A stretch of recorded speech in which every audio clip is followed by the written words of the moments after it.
ทำมาโอ้ไม่อยากเลี้ยงได้บ้างเลี้ยงหางแก่แต่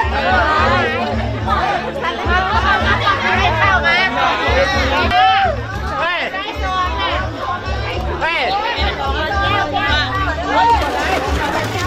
เฮ้ยเป็นเนี่ย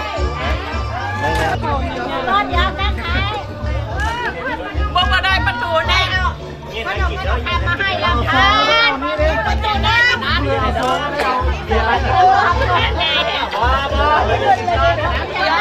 พ่อตายแล้วได้เป้าเป้าได้เมียได้บอลโอ้ยแต่ก็ใจง่ายแท้ว่าใจง่ายแท้ใจง่ายแท้หยุดใจว่าหยุดอันนี้ใจง่ายก็ได้กินก้อนพูดอย่าง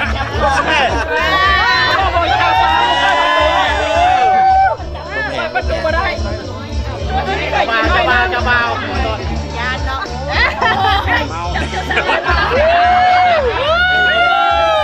อันนี้ของจะเบานี่นะคุณต้องจัดบอสเองขั่วไข่กับบอสร้านนี้ไม่ได้เป็นทางยังไงเด้อร้านนี้บนบ้านทำโคตร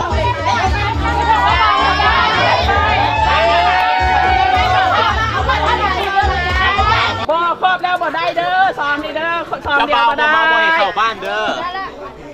ไปอีกเขาเจ้าบ่หยุดได้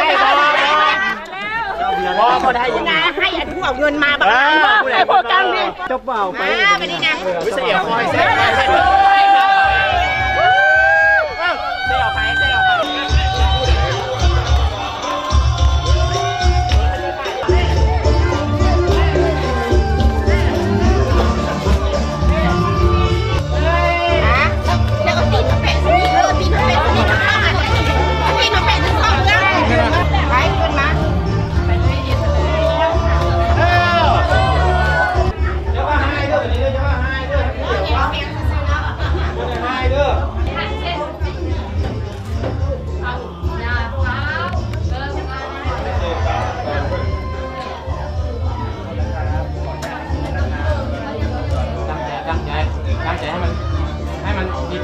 ตั้งใจกัน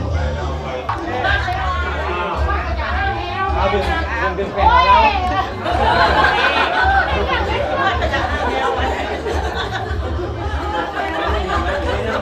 จะสาวบนกล้องจะได้จะสาวมอดทานกันเด้อเข้ามาที่นี่การจัดตั้งเย่เข้ามาเด้อของนี่แล้วจังเด้อทางมาสู้มานี่ได้มีขันดอกไม้เทียมตาอันนี้ลูกหลานมีในเวลานี้เป็นต้นไปลูกหลานทั้งสองนี้ไม่ได้ตามที่ประสงค์ของสิ่งที่เป็นผู้สามีภรรยาของสื่อแล้วเป็นพ่อแม่ชุดที่เนี่ยของพ่อหมายใส่ช่วงแล้วเป็นคำหมากคำพูแล้วเอาเสียไม่เข้าใจแล้วลูกดาวนี่กระดาษนี่ไม่เงินค่าแก้วค่าดอกไม่เงินค่าหัวค่าหางอันใดอันนี้ไม่เงินค่าแกนหนุ่มพ่อแม่เลี้ยงดูครูพระมาแทนน้ำพุน้ำนมเด้ออันราคาเท่าไหร่เป็นในการจะตั้งที่ดูงานนี้เนี่ยเราก็ไม่มุ่งพูดได้เนาะแล้วขอให้เอาผ้าตุ่มได้เบากันแล้วไว้ให้ลูกหลานทั้งสองนี้บ่ให้ว่าเจ้าคนของข้างของไฟที่มาให้ว่าลูกเจ้าหลานไฟเป็นหลานพวกเขาเป็นตระกูลพวกเขาและคำสองนี่น่ะเป็นคนละก้อนลูกก่อนไม่ลูกก่อนแล้วก่อนลูกก่อนแล้วเราจะเก็บดินของเนี่ยทำกับดินเรากับไฟกับไฟชายก็ได้อันนั้นน่ะคนผู้ใดฮ้อนน่ะมันเป็นฮ้อนเราอ่านใบอนุมัติเนาะสักตัวสาธารณะให้ใบสักตัวภาพเอกลักษณ์ใช้เป็นใบกับกระทรวงป้องกันความสงบกลุ่มใหญ่การเมืองป้องกันความสงบใบอนุมัติตัวยิงตามกฎหมายว่าด้วยครอบครัวสำหรับเลขที่07ลงมาที่9อนุมัติให้สหายสุริเย็นจันทวงศ์อายุ38 ปีสั้นห้อยจีนาเคียมไปซ่อมห้องมือกรมกองสังกัดกองราชการกองการที่ตั้งสร้างครอบครัวกับนางติงคำแสงเพชรอายุ30 ปีอาชีพประชาชนบ้านอยู่ปัจจุบันเกาเลี้ยวเมืองสีโคตตะบองมาพอรู้กันนับแต่มือลงเส้นลายเส้นเป็นต้นไปเสนอให้ผู้กองสาวและการจัดตั้งภาคส่วนลงอาภู อันนี้มันลูกหลานลูกเต้าทั้งสองได้มีขันดอกไม้ยกขึ้นเพียงตาได้มีขันสุมายกสูงเป็นนิ้วได้มีชิมีขนนกปันพาอันนึงแน่นเม่นคอขอบุญขอคุณน้ำพ่อน้ำแม่คุณแม่ผู้เลี้ยงดูภูมิฟักมีผ้าปกเนื้อมีเสื้อปกกายได้ให้ยุชุ่มเย็นๆคือดังพระโพก็ให้ด้วยให้ยุวันนาสุขาภละมั่นยืนพอเท่าอย่างที่ให้เดียวยังมีอยู่ยังมีรายการอีกอยู่วันนี้คณะแนะนำต่างเสียงของพ่อแม่น้องอายเจ้าพูดลุงตาทั้งสองกำ203ประกวดได้ทั้งสองกำ2ฝ่าย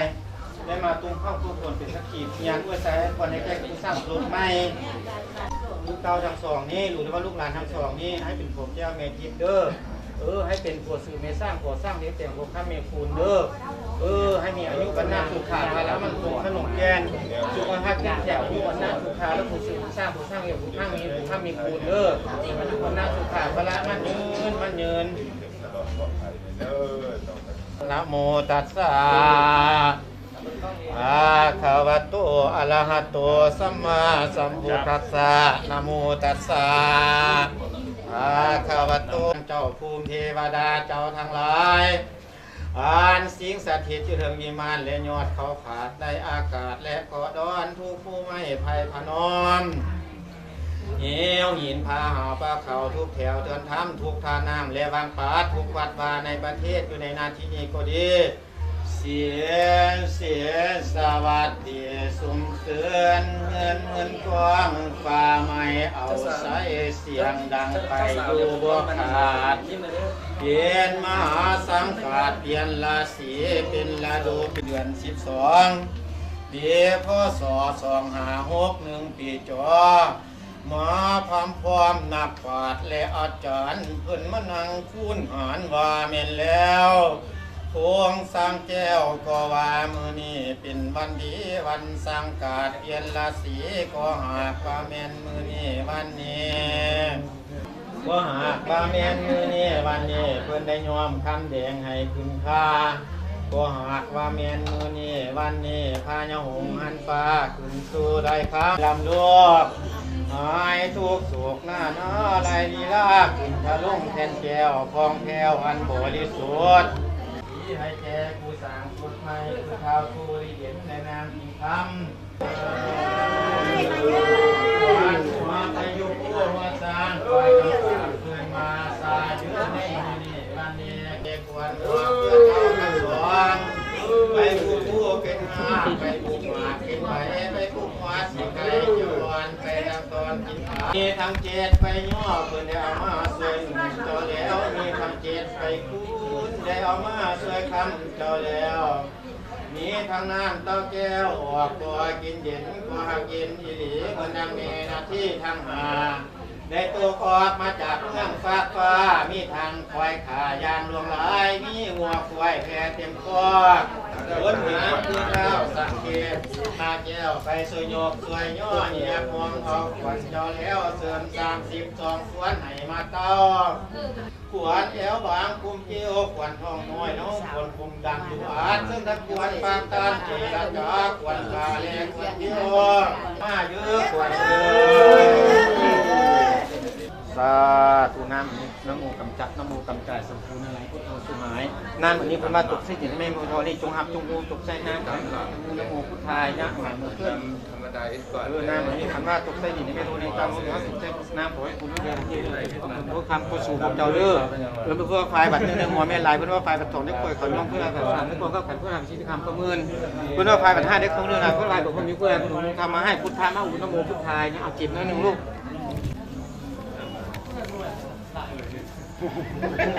ใส่ร่องวานนี่ตัดกระบุนใครเลือกที่ดียังเขาห้ามแปะมันทันสมัยแล้วก็สมัยมือซ้ายจับไปก่อนเด้อคันระบ้าบุษังบุษเท้าใส่ไม่กินเพื่อแกะตัวมาช่วยกันวันนี้เจ้าเอามือลงมาลุ่มเอา1 2 3เอาลงมือนี่เลยก้อนเดียวเอาก้อนเอาแม่ เ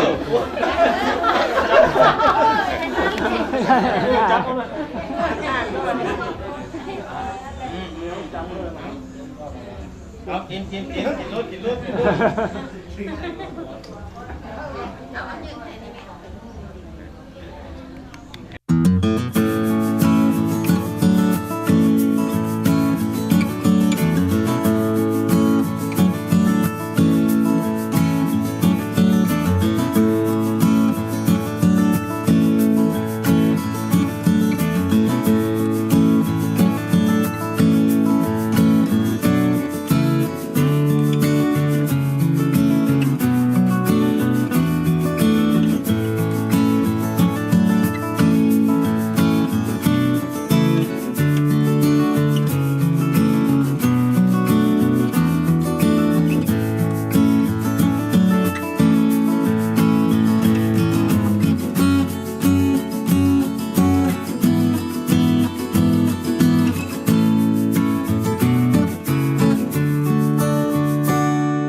ไปเบิ่งกองทุนเฮ็ดงามๆผู้หลีบ่ได้ท่ายได้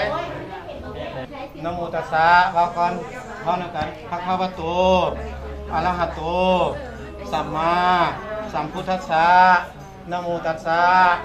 ภะคะวะโตอะระหะโตสัมมาสัมพุทธัสสะสาธุเด้อได้มีขันดอกไม้นุกขึ้นเพียงตาได้มีขันสุมานุกสูงเพียงคิ้วได้มือ10 นิ้วพระลงนอบต่างเทียนอันหนึ่งเม้นขอบุญขอคุณนำพ่อแม่นำพ่อเฒ่าแม่เฒ่าเอาเว้าท่านแม่บัดนี้พวกเจ้าฮับเอาท่านแม่เอาเว้าอันนี้ล่ะพวกเจ้าน่ะเจ้าหันเว้าเอาจับโตอันนี้ลูกเต้าทั้งสองบ่มีหยังไฟจะพูดลูกตาสองฝ่ายคันได้ร่วงได้เกิดลูกเต้าทั้งสองเขาขอโหสิกรรมให้แต่มื้อนี้เวลาให้เป็นต้นไปแต่นี้ต้องไปมื้อหน้าให้ลูกเต้านี่จงเป็นผัวเดียวแม่เดียวพอแก้ไม่ทิพย์พอสึกไม่สร้างพอสร้างไม่เปลี่ยนพอให้ไม่มีลงขันลงศอกเอาก้มลงแล้วลูกหน้าลูกชายนะเอาลูกเอานี่ลูกขึ้นลูกขึ้นเดี๋ยวสิ3 บ้านนึง3 บ้านนะพ่อขนมเต้นให้อยู่ดีมีแฮงเอาไม่เท่าแบบนี้นะไม่เท่าเอาเจ้าพูดลุงตาไฟยิงผู้ใดบอกเด้อบอกมาเด้อใส่คือไอ้จันทวรไปใส่เขาเห็นผู้ใดแล้วนี่มีไอ้จันทวรไปใส่เห็นคุณภาพของเจ้าเสียงเดียวคนนั้นเอาลูกให้พรลูกเราให้พรจะเด็กกันให้ที่มีเจ้าหลายเอามันเอาตัวเห็ดก่อนเอาไฟอันไฟเท่าไม่เท่าเด้อไฟยิงเด้อมาเอาเด้อมามันข้ามเลยเด้อ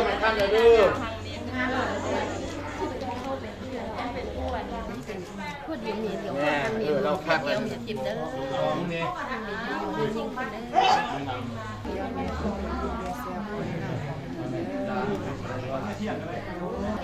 เป็นยังไงเด้อมีไงเอ้ยนี่อยู่นี่จับขันย่างเดียว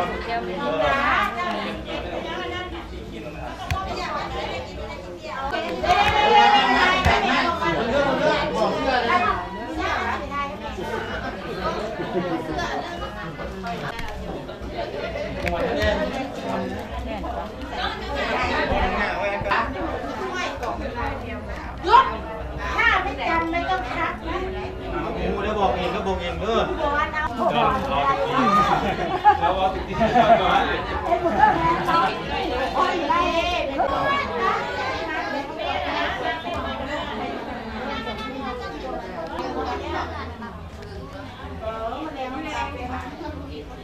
จับเดี๋ยวนี้แหละเอาใหม่เป็นใหม่ชีวิตกูยังไม่ได้ มันเอาตัวนี้ กูเลยว่าเอาไปด้วยไม่ได้กล่าวว่าไม่ได้ยุ่งมาก เนี่ยได้แล้วบอกกูเสื้อให้ได้หมดแล้วบอกหมดแล้ว บ้านอยู่เลย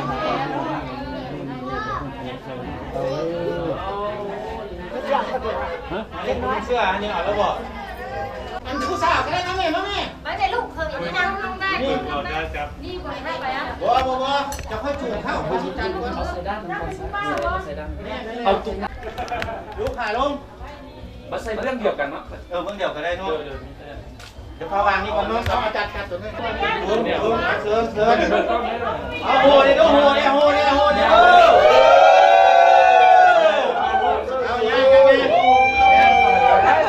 งกันคนมีความคำความขุ่นเด้อนี่เด้อ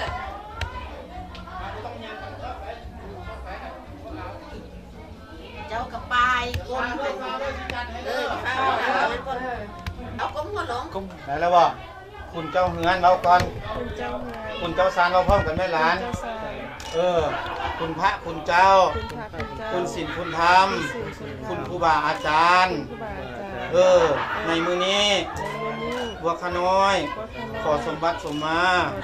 บนยูนอนเสี่ยวลูกสองสีมาเฮียงงอนซ้อนเสื้อให้พวกลูกมาสืบเสื้อพ่อแม่แทนเฮือนให้มีอายุวรรณะสุขะภาละตลอดกาลและนานเทินสาธุอนุโมทนาบางขันไว้ละขาบลง3 บาทบางขันได้ทางกลางมันขาบลงเหมือนขาบพร้อมกันแน่1 2 3แล้วขาบจึงไว้ให้มือกล้องให้มือกล้องท่ามายกขึ้นเพียงตาได้มีขันสมมายกสูงเพียงคิ้วอันนี้น้องนี่น้องเนื้อน้องกายให้เจ้าแล้วให้เจ้าเป็นหุ้มโพหุ้มใส่เด้อไอ้สุริเย็นเด้อพัดได้มาเห็นเจ้าวุ้ยไผ่ชิตังต่อแล้วอายพอจะเพื่อพัดเจ้าเอาหางกลัวแกงดีได้อายในมือนี้วันนี้ก็ได้บักส้มกระต้องตาบักสีดากระต้องใจน้ำมีต่อไปมื้อหน้าให้เป็นหุ้มผูหุ้มใส่ให้แก่ลูกแก่เมียได้แบบนี้นะเป็นทั้งพ่อเป็นทั้งสามีเป็นทั้งพ่อของลูกที่ดีให้มีอายุวรรณะสุขาภละมั่นยืนจนจุ่มสอบอันนี้มันมาหมดจุ่มเอาเลยเด้อมาเป็นลูกเป็นเมียก็ได้แต่นี้ต้องไปสืบสร้างพัดได้มาเห็นเจ้าคือกันปั่นประดูยิ้มเนื้อพอจะเฟือพัดเจ้าอาหารกลัวแกงดีไต่ก้มว่าเน่งกายแข็งบนจุ่มไหนสิคอมาเป็นโคเดียวเมเดียวน้ำกันในมื้อนี้วันนี้โคห้างมีผู้สืบให้สัมภาษณ์เป็นผู้ห้างมีคูณได้